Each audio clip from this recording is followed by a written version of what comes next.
So my name is Rikke, or English people call me anything from Rikke to Rachel because they can't pronounce that. I was born in Denmark, but I've lived in England since I was 13. Currently, I just finished my third year of my physics degree and going into my fourth, which will be the final year of my master's. So when I was younger, the reason was that I felt physics was the subject that explained the most things about how things work in nature, and when you're walking along on the street and you're wondering, why is that hanging like that and why does that bend like that? And I thought I had a lot of questions and I felt physics was the best subject to answer them. Since then, I've become much more interested in things like surfaces and materials, and now that's my main drive. So I was very much divided between art and physics at some point.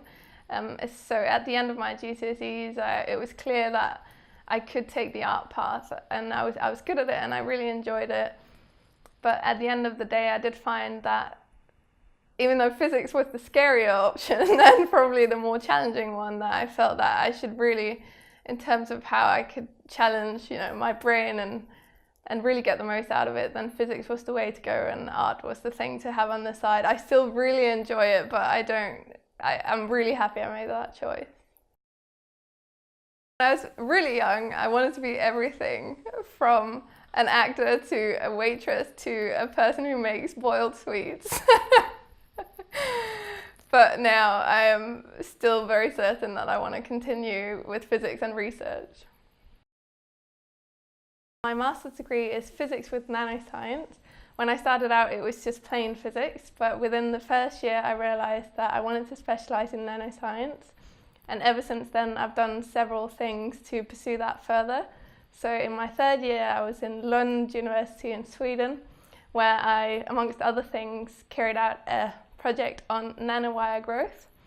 And I did some specialized modules in things like semi-conductor physics and thermodynamics, complicated stuff. And now I'm doing an internship at Nottingham for 4 weeks on STM imaging, which is also related to nano. STM is short for scanning tunneling microscopy, and it's basically an imaging technique at the nanoscale where instead of using light, like with optical microscopes, you use the tunneling current from electrons. And that's a special property that electrons have, that they can do this thing where the current is not directly flowing through something, but basically they do this cool thing where they can jump through space onto the tip that you're holding over your sample, and that can help you map out the surface structure so you can actually resolve atoms on a surface. When I did the studying abroad for a year, so it's through this program called University-wide Exchange. It's sort of, you go to these conferences and learn about different universities abroad, and then you choose one depending on your studies and of course where you want to go. And it was a big challenge once I got there to actually adapt to the new environment, the new culture and the new system. But it was also, I think, things that are very challenging are also the most rewarding. I would say, don't worry so much about learning every little detail, but focus on the things that you're interested in, and that will still get you a long way, and you'll do well if you do that. I've always loved running, and while I lived in Sweden, I actually took up that more. So now I run a lot, and I'm going to do the Robin Hood half marathon in Nottingham. So that's going to be an interesting experience. I'm really looking forward to it.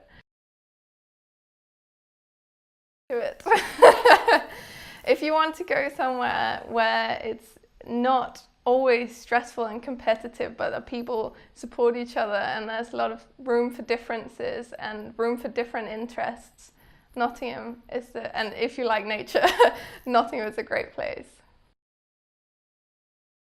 Well, actually, I've been considering this back and forth a lot over the past couple of years, and I was really much doubting whether to go straight out and get a job or continue and do a PhD straight away. And what I found in my second year was that I thought the pressure and the sort of strength required to keep studying and feeling like you're always working or always studying, even when you go home from university, you're still feeling like you're studying. I felt I couldn't continue to deal with that, but I've actually learned to approach that differently and seeing it more as work than as my whole life. And that's made me realize, actually, I do want to do a PhD in spite of everything else. And I would definitely also recommend for people who aren't sure about that, you know, wait and see, just see what happens, because I've literally changed my opinion to the opposite in a year. And of course it's good to go out and get experience in the different areas as well, but if you can't do that, just take it, you know, be calm and just see what happens.